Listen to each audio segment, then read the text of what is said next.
Hello friends, আমি হলাম পুষ্প। জয় বাবা ব্লগে তোমাদের সবাইকে স্বাগত। আমি আজকে তোমাদের একটা ভিডিও দেখাতে চাই। স্ক্রিপ্ট না পড়ে পুরোটাই দেখবে ভিডিওটা।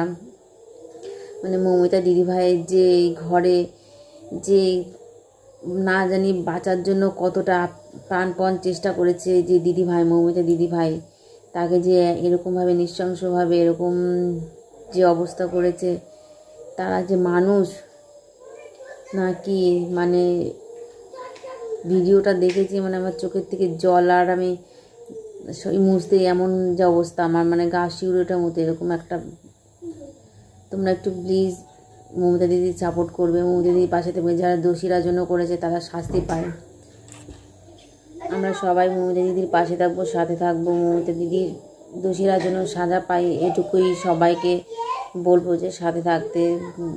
মৌমিতা দিদির ভিডিওটা তুমি একটু দেখো কষ্ট করে, যেই ঘরে মৌমিতা দিদিভাইকে মানে হত্যা করা হয়েছিল, এত কষ্ট যন্ত্রণা দিয়ে সেই ঘরটার কি অবস্থা তোমরা একটু দেখো।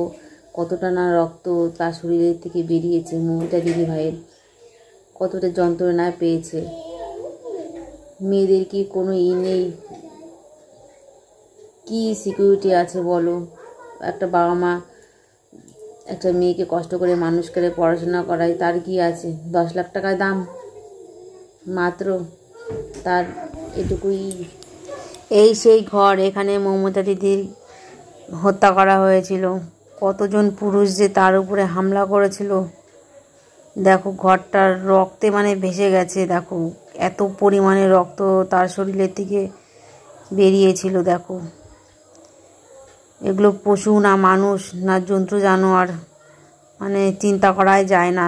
এতটা কষ্ট এতটা যন্ত্রণা দিয়ে মৌমিতা দিদিভাইয়ের সাথে এইগুলো করেছে। কতটাই না কষ্ট পেয়েছে দিদিভাই। দিদিভাই দোষীদের সাজার জন্য তারা পায়,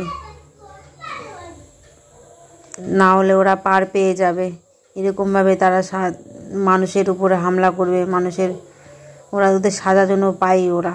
এটুকুই অনুরোধ, তোমরা পাশে থাকবে, সাথে থাকবে মৌমিতা দিদিভাইয়ের।